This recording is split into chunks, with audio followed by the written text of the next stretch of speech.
So, welcome everyone to this webinar on developing financial literacy. It's great to have you with us. My name is Katie. As some of you know, I'm in charge of marketing and communications here at Teach a Man to Fish. So please could you start by introducing yourselves in the chat by telling me your name, your country and your school. So please just write a message in the chat and let me know who's joining us today.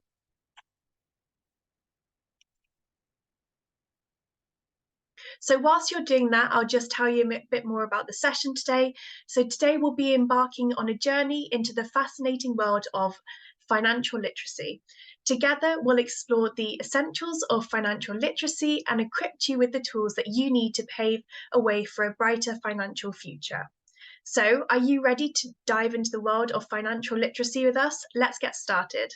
I'm just going to check the chat to see who we have joining us today. We have Ida, thank you, from India. We have Ishvadeep, thank you very much for introducing yourselves. Hi, Sally from the UK. So if you haven't already introduced yourselves, please do so in the chat. So first of all, it's important to understand the objective of today's webinar.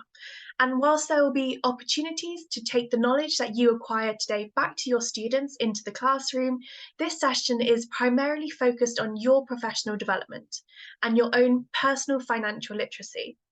This session will last approximately 1 hour and it will cover the following aspects.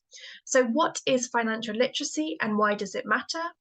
Key financial concepts such as budgeting, record keeping and other budgeting methods, another key financial concept, which is saving, and different ways to save and effective saving strategies.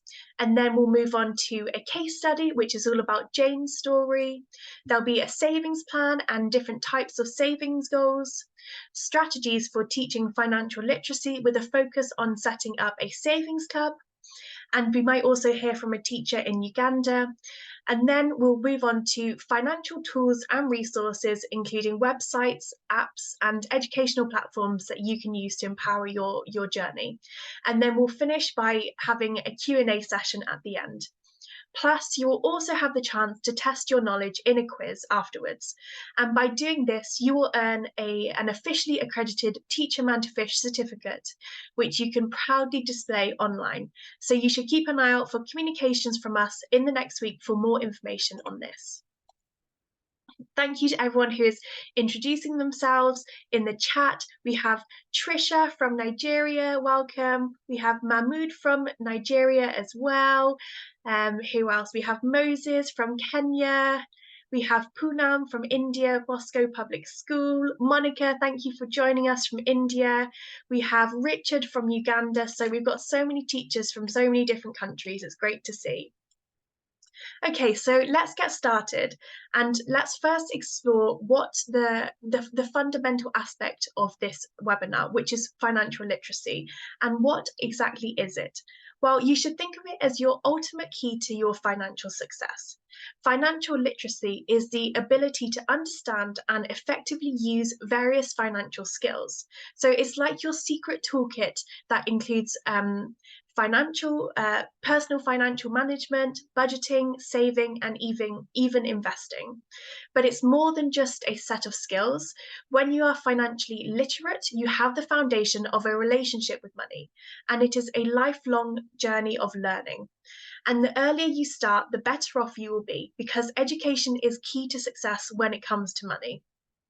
So you should consider today's webinar as the launch pad for your journey to financial empowerment. We'll cover the essentials, provide you with tools you need, and set you on the path to a brighter financial future.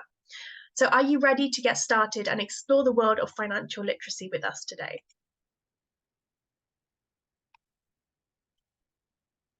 So let's take a look at why it's more than just a buzzword.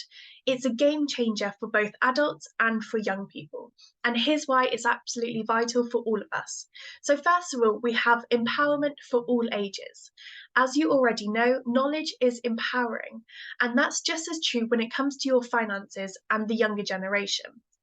The more you know about money matters, the better equipped you will be to make smart choices and teach financial literacy to your students. But it's not just about adults, it's just as important for the youth. Next up, we have building a strong foundation. Financial literacy is like building a strong foundation for the future. It's about teaching young people about personal finances from an early age, equipping them with the skills that they need to become financially responsible adults.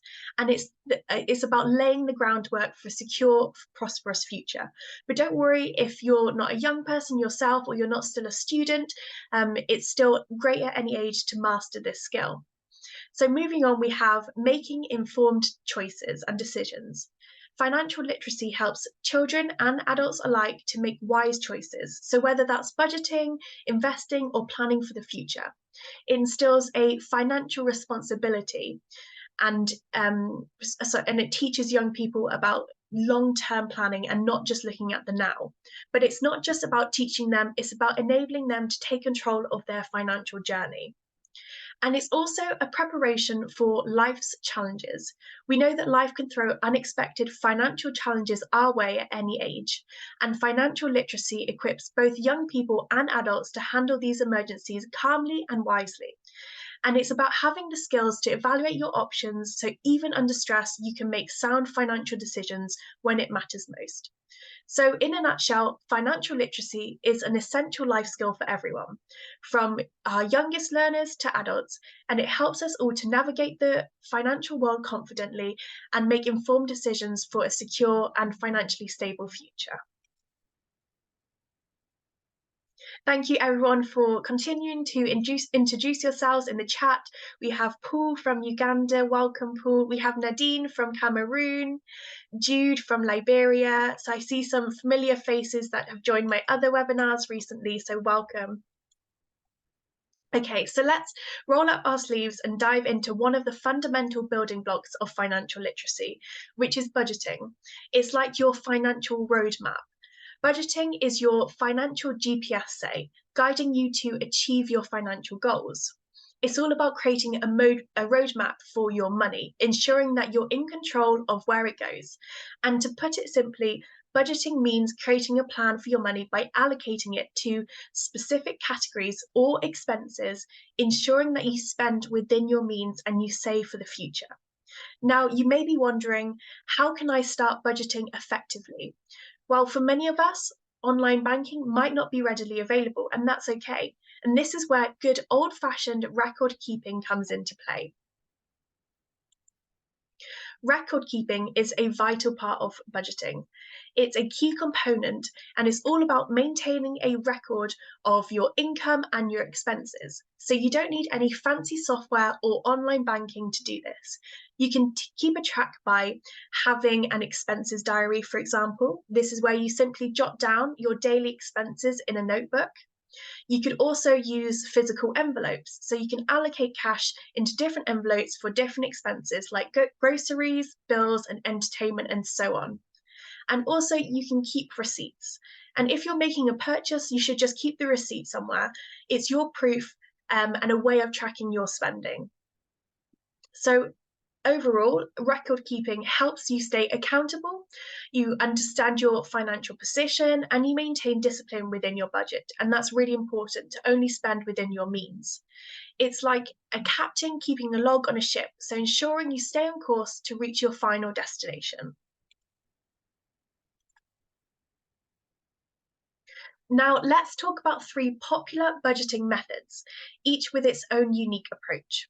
So we have the percentage method, and this is where you allocate a certain percentage based on what works for you, how much things cost in your country or your community and your income. So you allocate a certain percentage of your income to your needs, a certain percentage to your wants, and a certain percentage to savings. So you're covering all different bases. And it's about finding the just right balance for your spending. And like I said, it's what works for you in your situation. And then we have the zero-based method. This is where every dollar has a job within in this method. You subtract your monthly savings from your take-home income until it reaches zero. So no dollar goes to waste, ensuring all your money is used with intention. And I think that's really important, that every bit of money you have has a role. And then we have the envelope method. And I touched on this slightly with record keeping, but this is more of a hands-on approach. So this is creating envelopes for different expense categories and allocating specific amounts of your take-home income into each one of those. So it's like having separate envelopes for different aspects of your spending. So instead of budgeting or saving, budgeting, sorry, is what we just looked at. This is about spending. So, which budgeting method and record keeping style suits you the best? Please let me know in the chat.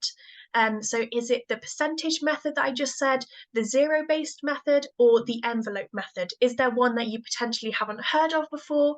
So, please let me know in the chat which method you think would suit you in your community and your circumstances better. And like I said, it's all about finding what works for you and taking control of your financial journey. So please let me know in the chat what you think of the different methods. So Paul says the percentage method. I think that is a really good method because it means that you're allocating the money to different aspects of your life, ensuring that nothing goes to waste. Jude, I'm just seeing your comment. Please send the slides to our email. Yes, of course, I'm recording the session, so I will send them to you after. If anyone else would like to contribute to which budgeting method they think suits them best, then please let me know in the chat. Vidare also says the percentage method, and then Trisha also says the percentage method will be preferred. So that seems like a popular method. So if you haven't heard of that before, maybe it's worth trying it out. Don't worry, there'll be plenty more opportunities to engage later on in the presentation. So I'm going to move on to our next key financial concept, which is about saving. And that's where the magic happens in the world of financial literacy. Learning to save is like planting the seeds for your future financial forest. It's not just about stashing money away, it's about watching something grow into something more substantial. So let's explore this essential concept in greater detail. You can see the definition on the slide now. So there are different ways to save, just like there are different ways to budget. There are diverse strategies, and saving comes in many forms. Each has its unique role to play in your financial journey. So we have traditional savings accounts. So these are like classic piggy banks in the digital age. They offer a safe place for you to store your money and usually provide a small interest rate to help you grow over time. So this is an excellent way if you want to see your money increase over time. Then we have the retirement savings funds. And think of this as your long-term financial security plans. This involves setting aside a portion of your income for the future when you may not be working, when you're retired. It's about ensuring financial security and also peace of mind for when you're older. And then we have the emergency funds. So as you know, life often throws curveballs, and an emergency fund is your financial safety net, security net, providing you with peace of mind when unexpected expenses arise. Mahmoud says zero-based method is more easy to get across to students. That's a really great point. Thank you for pointing that out, that some methods may be easier to explain to students and others less so. So now we've looked at saving, let's take a look at a real world example of the power of saving through an inspiring case study. So this story is all about a girl called Jane. She grew up in a typical home in a remote village in Uganda. Her second name is Wamisbamwa, which means she is for the gods. And this means that Jane's fate is predetermined and she cannot live like other children her own age. And as Jane is turning 6, she is oriented into cultural ceremonies while other friends continue their school life. And Jane's mother is not happy about the way that her daughter is prevented from attending school. The mother calls Jane and makes a plan to escape the village with her. Jane and her mother plan to raise 500,000 Uganda shillings to enable them to start a new life in a faraway village. Jane's mother then goes to a nearby bank to open a bank account for her savings. She also joins a village savings cooperative group and promises to retain some of the money at the house for Jane to keep safe. So after a period of 8 months, Jane's mother goes back to the nearby bank and the cooperative group to find that the money has mysteriously disappeared. And she is left feeling devastated, and Jane suspects foul play is involved and that someone has stolen it, leaving them short of their dream to leave the village. Using the money that Jane has been keeping under her pillow, Jane's mother buys a cow and starts selling the milk. After a month, they sell the cow and they put together all the money that they have earned and that they have saved. And finally, Jane and her mother are able to leave the village and start life elsewhere. So Jane is able to pursue a normal school and be treated like other children her age. So now I invite you to reflect on Jane's story. And after that, let's discuss the valuable lessons that it holds. So let's just go back to the previous slide and have a look at what it was, the story. So they wanted to save enough money to leave their remote village so that Jane could go into a normal school for children her age. So her mother puts all of her savings into a bank account and a cooperative group. So remember, that was one of the initiatives or the methods that I showed you in the previous slide on how to save money. But unfortunately, this money mysteriously disappears and Jane and her mother are devastated. So in order to combat this and to try and get that money back, Jane's mother buys a cow and the money and using the money that they keep at home, they have a good pot of savings because Jane is also selling the milk from the cow. So there are various saving methods involved that helped Jane and her mother achieve their overall goal, which is leaving the village. So like I said, I encourage you to think of the various saving methods that Jane's mother used. And please, can you let me know in the chat which method is safer and what can we learn from their experience? There is no right or wrong answer here, as there are numerous ways to save and secure our financial futures. So I'm just really interested to hear your thoughts on what you think is the most effective way to save money. Do we have any messages? Anyone would like to contribute to the conversation? Just checking. Okay, Nadine, would you like to let us know your thoughts? Which method you think is safer?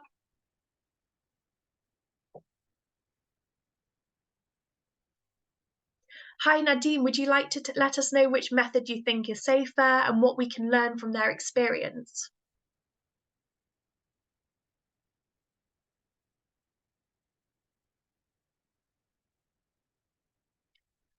Or maybe Nadine, you can't.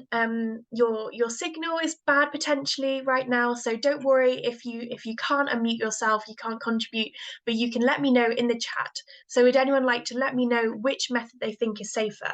Because traditionally, you might think that putting your money into a savings account is safer, but obviously in this case, the money has been stolen and Jane and her mother are left devastated.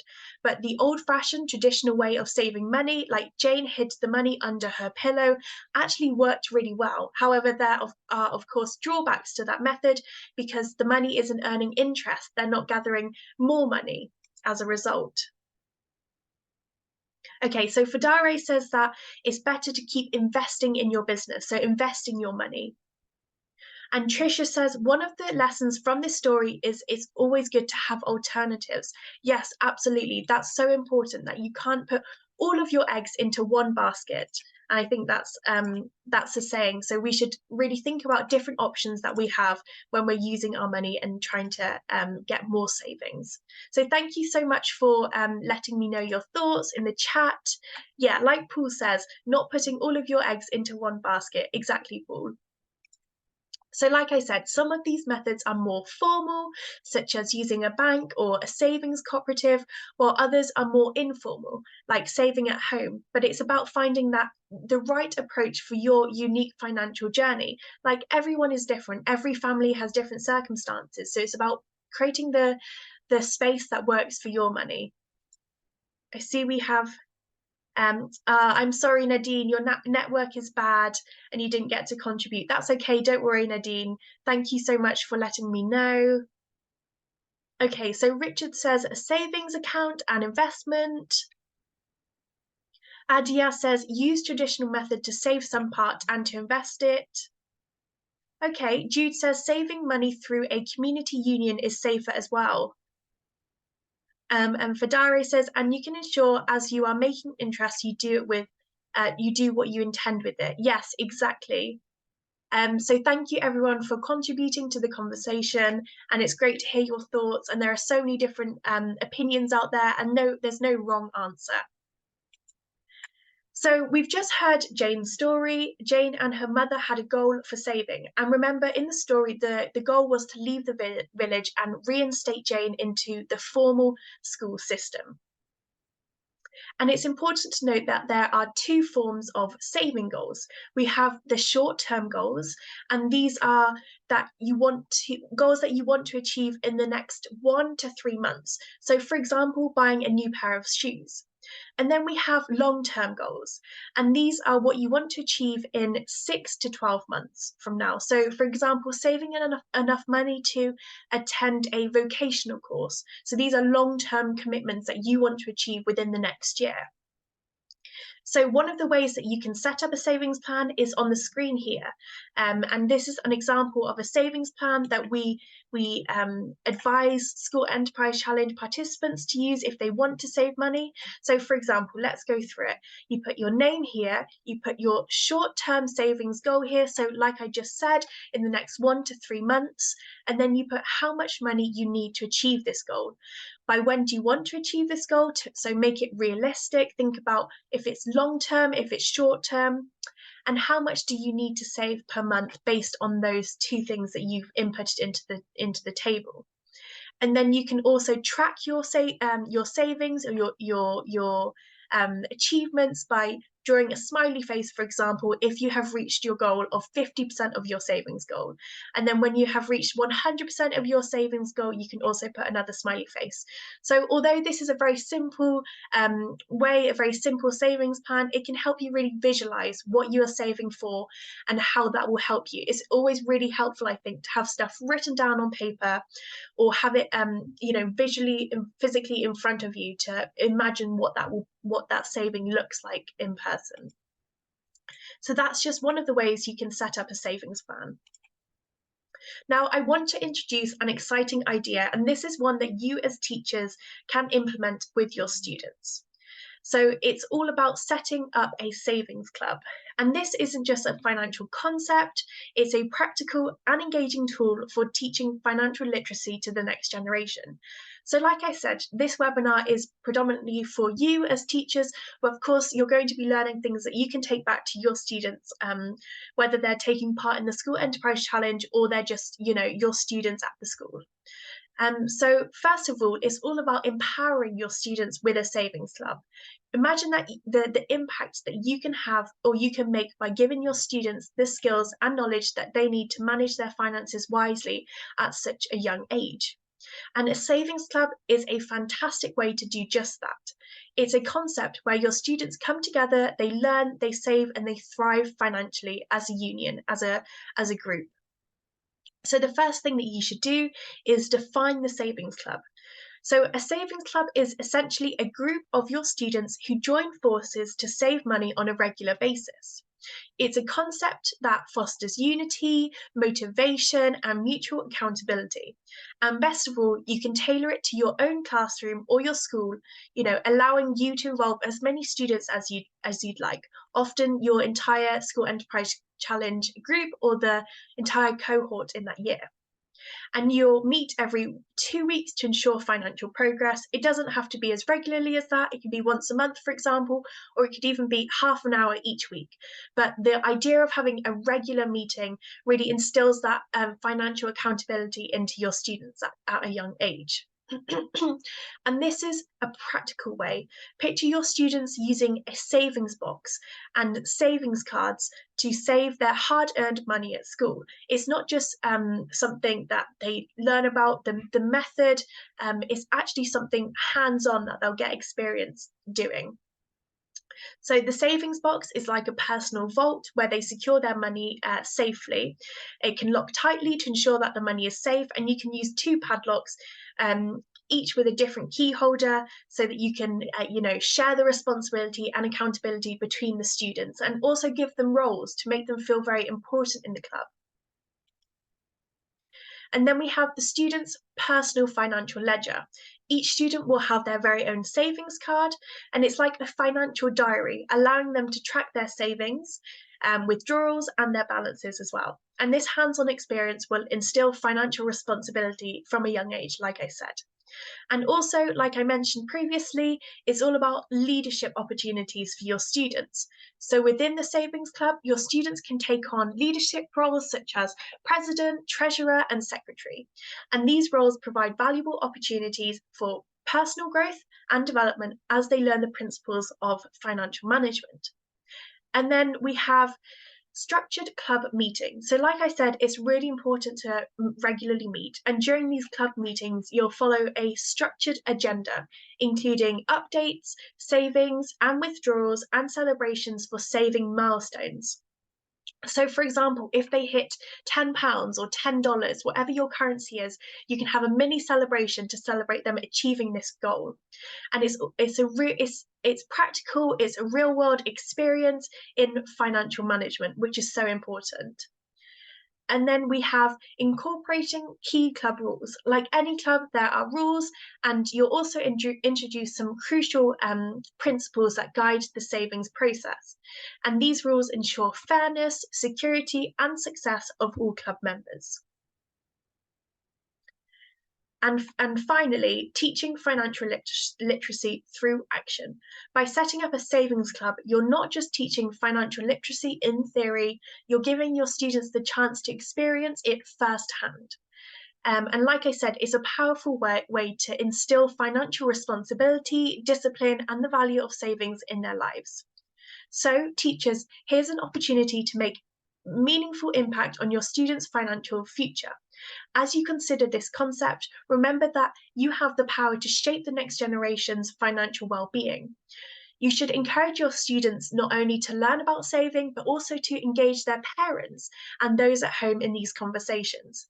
As you know, parents can play a vital role in helping children set savings goals, monitor their progress, and provide valuable guidance.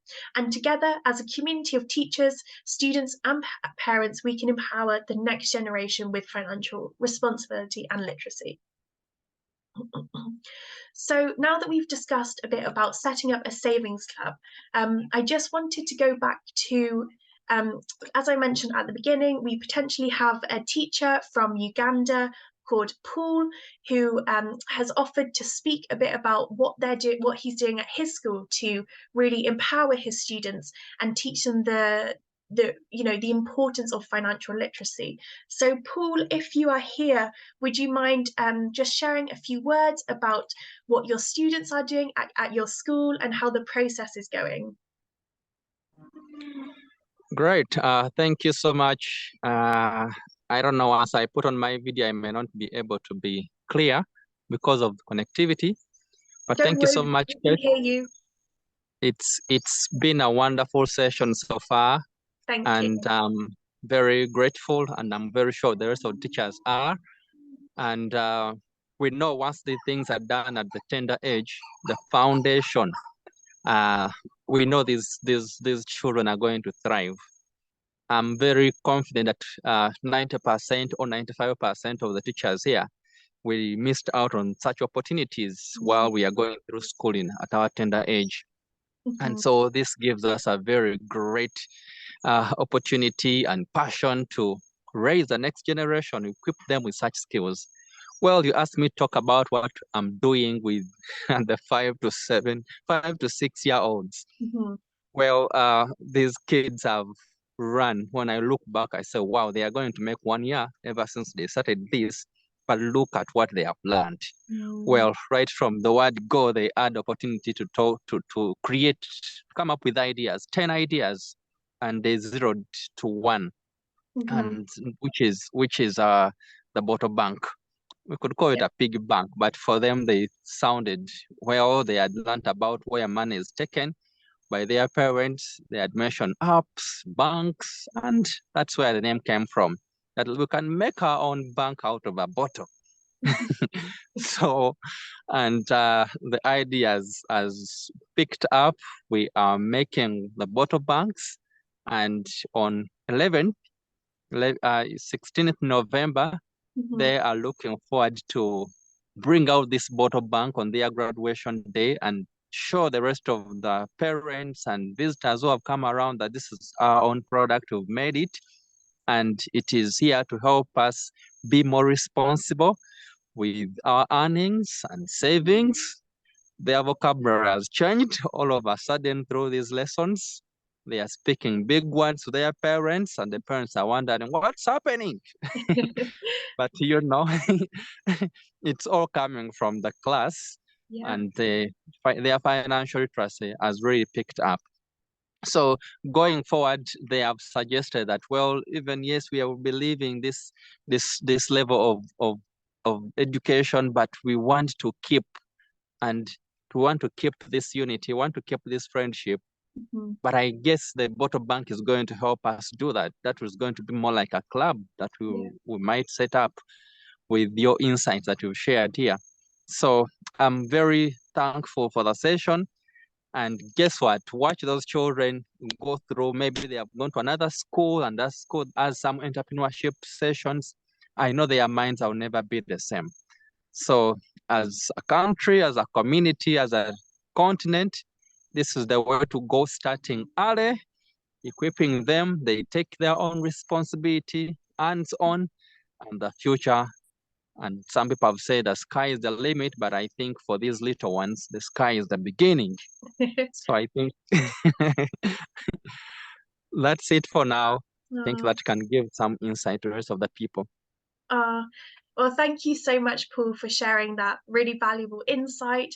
And I know your students are so young, but it's great to hear that they're learning about financial responsibility with the bottle bank at such a young age, and then taking their skills and their knowledge back to their families, their parents, their friends at home. It's great to hear. And I think what you're doing, the active role that you're taking as their teacher is very commendable as well. So thank you so much. You have been a great teacher for them as well. It's welcome. Thanks, Paul. Okay, so moving on with the presentation, I promised to share some financial tools and resources with you. So as we continue our journey in the realm of financial literacy, let's explore an array of tools that I have lined up. And these are designed to empower you, not just as teachers, but your students as well. So they are, appropriate for any age. So these resources encompass websites, apps, educational platforms, ensuring that financial education is accessible and engaging for all. So let's start with the first one, which is Practical Money Skills for Life. And this is a website developed by Visa. This website is a goldmine of financial educational resources. It offers free lesson plans, interactive activities, and valuable information. And it's a versatile tool for both teachers and students, covering topics from budgeting to credit management. So whatever level you are at, there'll be something on this really interesting and free website. So I've also included the link on the screen there for you. And then we have the Khan Academy, and this is an online learning platform. So Khan Academy isn't just about maths and science as you may think of it. It's an exceptional platform for financial education as well. It offers free courses and interactive lessons on personal finance, including topics like credit cards, mortgages, and investing. So teachers primarily can benefit from this, but it might be useful for students in the future. So I've also included the link on the screen there. And then we have Jumpstart Coalition. So this is a non-profit organisation, and it's dedicated to enhancing financial literacy. And their website is a hub of resources from lesson plans to activities and research on financial education. So it's also a really good resource to have. It's excellent for both teachers and students, and you can see the link on the screen as well now. And then we have mymoney.gov, and this is a government website, as you might guess by the name, managed by the US government. And this resource provides a wide range of financial educational tools and resources. So teachers and students can access lesson plans, games, practical information about money management, and many more things. So I've also included the link on the screen there. And then the final one that I have is called Money Advice Service. And this is a website and it's from the United Kingdom and it's what the government offers for British citizens here, but it's open to anyone in the world. And it offers a variety of free financial educational materials and tools designed to support teachers and students on their financial literacy journey. And to be honest, this website has everything. So I strongly encourage you to check it out and you can find it on the link on the screen now. And these resources aren't just for teaching, they're for learning, growing, and mastering financial literacy. So I encourage you to dip in and out of them whenever you have the time and think of it as a way to work on yourself and your professional development. So whether you're a teacher guiding your students or a student looking to enhance your financial understanding, these tools and platforms can make a real difference. So please take full advantage of these resources and give them a go. I've got the logos on the right hand side of the screen as well, just so you recognize which one is which. Okay, so I thought we're nearing the end of the presentation section and then we'll move on to the Q&A and the conclusion, etc. But I just wanted to finish this section with an interactive activity. So I want to know how financially savvy you are. So let's play a game called Money Bingo. All you have to do is cross off each item that you have done this month. So it can be in the month of October or over the past month, going to the end of September. I want to know what you have done.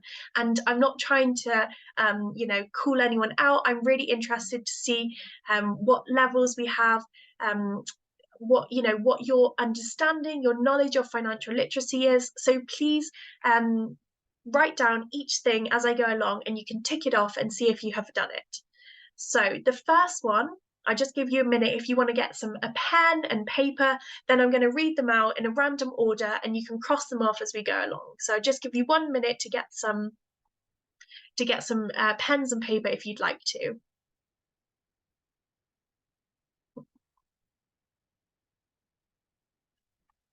Okay, so let's get started. So the first thing that you could have done in the past month is write down 3 short-term savings goals. So if you have done this, you can jot it down on a piece of paper and then we'll come back at the end and we can count how many you have done. So that's write down 3 short-term savings goals. So the next one is to keep track of all of your spending for 1 week. So whether that's grocery shopping, whether that's buying clothes, whatever it is, keeping track of all of your spending for 1 week. And then we have save $50 in a month. So that's save $50 in a month. And then we have earn interest on your savings. So obviously this might not apply to some of you if you haven't got a savings account, but if you have and you've earned savings in the past month, you can write this one down. The next one is to create a weekly grocery shopping list with a set budget. So that's create a weekly grocery shopping list with a set budget. And the next one is, if you didn't quite manage to save $50 this month, have you saved $25 this month? So that's save $25 this month. And the next one is, have you donated or sold items that you no longer use or need? Whether that's clothes, old DVDs, anything. So have you donated or sold items that you no longer need or use? And then moving on is engage with a financial literacy resource. So engage with a financial literacy resource, so like a website, a newspaper, any of the resources that I just showed you. Have you engaged with any resources over the past month? The next one is open a savings account. And again, this might not be applicable to everyone, but some of you may have opened a savings account in the past month. Okay, moving on is contribute to an emergency fund. We spoke about this a bit at the beginning, so having money securely stored away in case there is an emergency and you need some extra money. So contribute to an emergency fund. Have you done this in the past month? The next one is cancel a subscription you no longer need or use. And I think most of us are guilty of this, of having a subscription that we don't need or we don't use. So it's a good idea to cancel a subscription if you don't need it or use it. So write this down if you've done it in the past month. Then we've got find a credible article which gives you a suggestion on how much to save for retirement. So we talked about retirement savings earlier in the presentation. So this month, have you found an article which gives you a suggestion on how to save for retirement? The next one is write down 3 long-term savings goals. So that's write down 3 long-term savings goals. And then the next one is have at least 1 no-spend day. So not spending any money in one day, just staying at home and using the resources that you already have. So have you had at least 1 no-spend day in the past month? So then we have the last one is introduce your students to financial literacy. You may have done this in preparation for this webinar. It may have, sparked your interest. So have you introduced your students to financial literacy?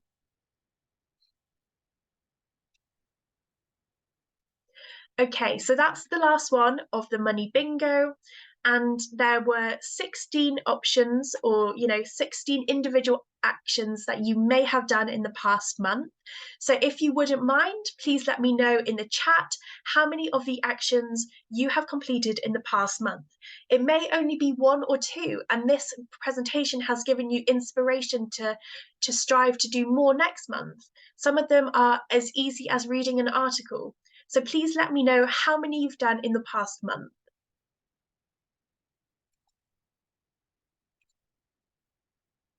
Feel free to just type it in the chat. I got 5 out of 16. I got 2 out of 16. Let me know, don't be shy.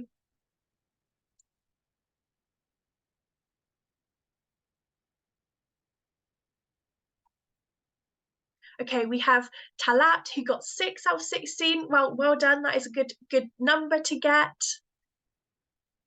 And like I said, don't worry if you haven't done any of these, that's absolutely fine. There are some small things, small changes that you can start implementing in your everyday life to improve your financial literacy. So would anyone else like to let me know how many they got in the bingo? Jude says that he's been doing saving and donating things he no longer uses or needs, and that's great, Jude. Well done. Poonam has done 5 in the past month.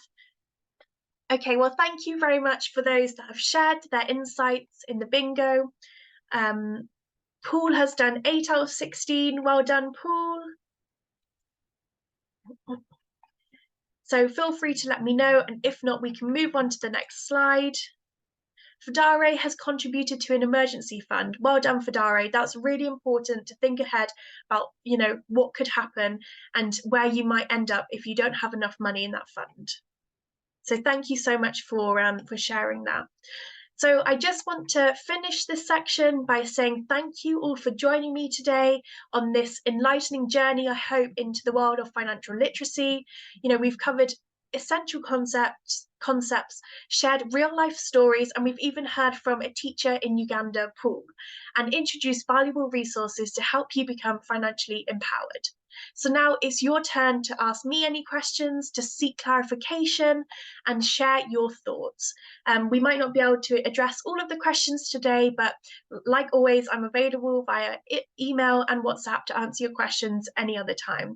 So please let me know in the chat if you have any queries whether that's about budgeting, saving, teaching financial literacy, or resources to support your financial education journey. So please feel free to write your questions in the chat, and we'll do our best to provide you with comprehensive answers. If that's not necessarily now, then we can do it after the session or next week. So let's open the floor to questions.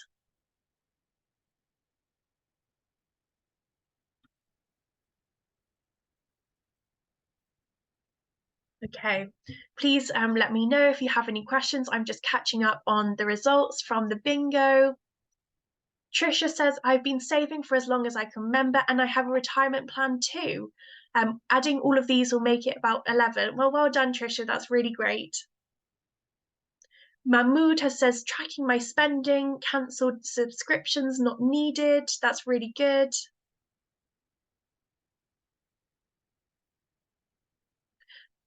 So please let me know if you have any questions for the Q&A part of this session. If you would prefer to unmute yourself, then that's absolutely, raise your hand and then I'll unmute you if you'd like to ask the question verbally.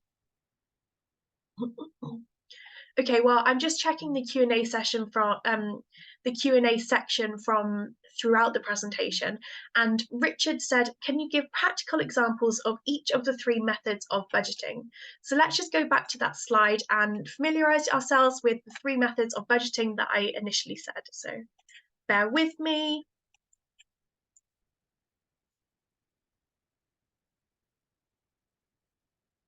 Okay, so the 3 methods of budgeting that I initially said, that was the percentage method, the zero-based method, and the envelope method. So I'm just going to give a quick example for each of those to help you, Richard. So the first one, the percentage method. So this is allocating a certain percentage of your take-home income for different aspects of your life. So your needs, your wants, and your savings. So for example, I might allocate 50% of my income to my needs. So that would be things like my rent, my bills, maybe car insurance, things like that, the staples in life that you just really need to pay. And then the next one is for your wants, so that I might allocate 30% of my income to my wants, and that might be, I don't know, a new pair of shoes, a new laptop, or even just having enough money to go out for a drink with a friend. So things that you need but you don't necessarily things that you want but you don't necessarily need. They're not essentials, core essentials. And then the final one is about savings. So I've had 50% to my needs, 30% to my wants, and now I have 20% left of my to go to my savings pot. And that is actually a very good percentage of your income to go to your savings. So as high as you can get to go into your savings and maybe decrease your wants by 10%, then that's going to be beneficial for your future. So then we have the zero-based method. And like I said, this is where every dollar has a job. So you subtract your monthly expenses and savings from your take-home income until it reaches 0. So you make sure that no dollar goes to waste and your money is really used with intention. So you can lay out exactly what your income is going to go towards. And then we have the envelope method, and this is a hands-on approach, and this is for when you allocate your income to specific endeavors. So for example, one might be to your weekly grocery shop, one might be to your bills, one might be to socializing, and you put the physical money into those envelopes and you don't touch that money. You leave it in the envelope until you need it for that specific endeavor. So it's really important to have those envelopes in place, and it kind of prevents you from dipping in and out of your money, because the envelopes have got written on each of them what you are actually going to use them for. And then that keeps a sense of kind of financial responsibility and accountability. So I hope that answers your question, Richard, and thank you very much for asking it. I'm just going to check the chat. I see we have questions coming in. Okay, so lots of people asking about the presentation. Yes, I'm recording it, so I'll be sharing it with you in the coming week.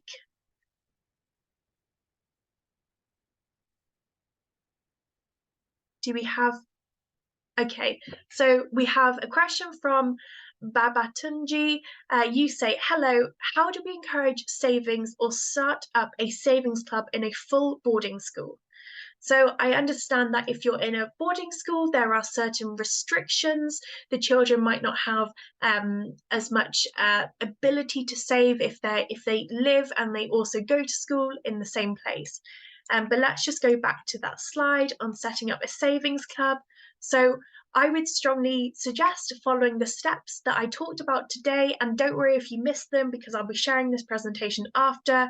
But it's all about teaching your students about financial responsibility and accountability. So it can be as simple as having a group of however many students meeting up once a week to talk about what they spent that week, what they saved that week, what their financial goal is. Maybe they want to afford a day out in the local amusement theatre, or maybe somewhere local that they can go to have fun with their students. It's all about having those savings goals in mind and then coming together each week to discuss it and how they are going to achieve those goals. So make it really accountable, get a group of students together, and like I said, you can assign someone as the treasurer, as the secretary, as the head of the club, and they can kind of they can divvy up roles between the students and let people know their roles and responsibilities within the club, and that will make them want to come to the club even more and really reinstate that financial responsibility and responsibility of having to go somewhere each week and talk about your spendings of the week, your savings of the week, etc., and how much you're budgeting. So I think it's a really practical and useful tool that you can use to empower your young students. But of course, I understand that there are maybe certain restrictions because it is a boarding school, but it's definitely possible to set up a savings club wherever you are in the world.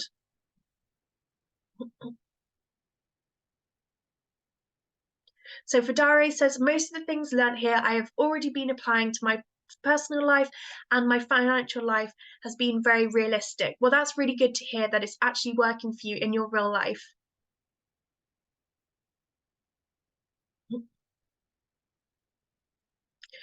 Saeed has said, what is the duration of the savings cycle and which number of members per club? This is kind of entirely up to you. You could have a savings cycle over the course of the academic year, so the school year where your students are studying. And it doesn't have to be a certain number of students. It can be as many as you can handle or you can manage. But I suggest putting out feelers first and seeing how many students are interested. And maybe there are other teachers at your school that want to come together in this initiative. Maybe each teacher can lead a club of 10 students for a financial literacy savings club. So yeah, I think there's power in teamwork and working alongside other teachers, but there's no upper limit, say, of how many students can participate. Like I said, we want to encourage as many young people to start saving as early on as possible to really conquer that financial literacy. Trisha, I think you had a question. I'm just going back to it.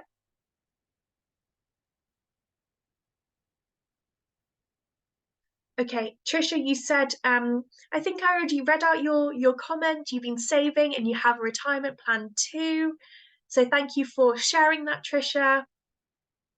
I'm just checking if there are any more questions. Okay, I've just received the comment. So you said, we did something similar to this in our school last Christmas by giving piggy banks to all of the primary and college students as their Christmas gift. Okay, that's a good idea. Unfortunately, the parents did not appreciate the gifts, but the instructions to the students is not to open the piggy bank until this Christmas. So we're looking forward to opening this Christmas to see how much each has saved. Well, that's a really great inspirational insight there. So you have set them the task of saving as much money as they can until this Christmas. And then they have something excited to look forward to, and they've been saving that money. So this Christmas, they can have a nice surprise. So thank you, Trisha. And I hope that inspires other teachers to do the same if they want to, set up a piggy bank, or like Paul said, a bottle bank, and they can save money as they go along. It doesn't have to be much. It can be equivalent to $1 a week, or even, you know, every other week. It doesn't have to be a lot of money. It's just the empowering young people with the financial concept and financial responsibility. But thank you, Tricia, for sharing that.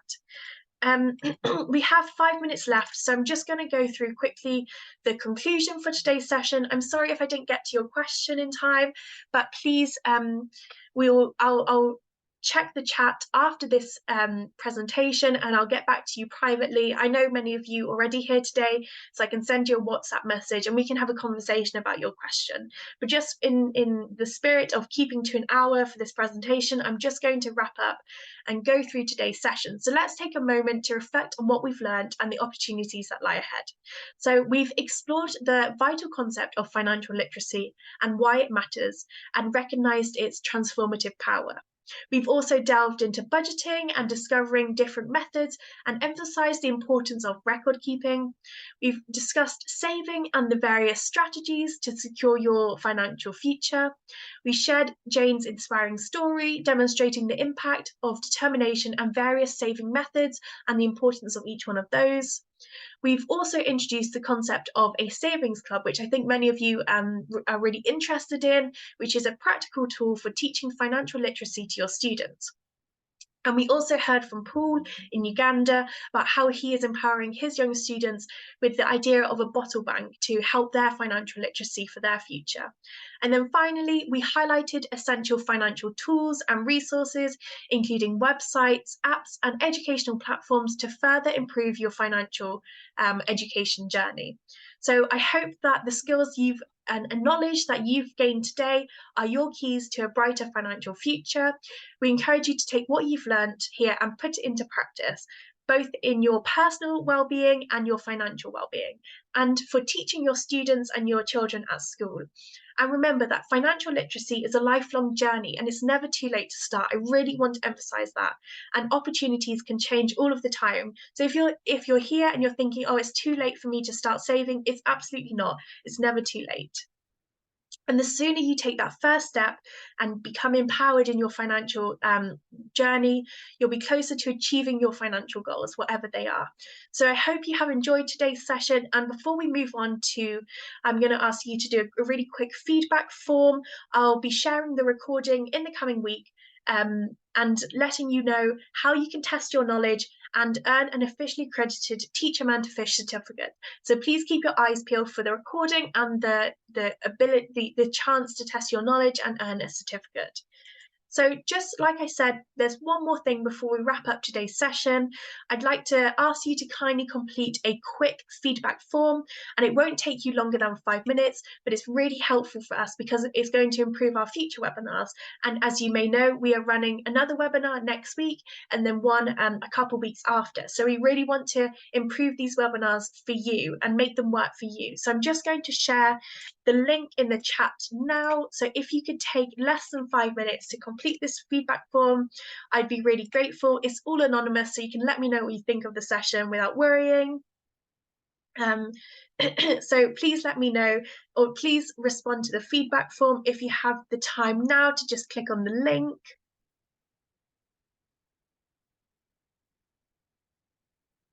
So I'm just going to give you 1 minute now to make sure you've got the link, and I'll also share it in the follow-up email with the recording, and also on how to get your certificates.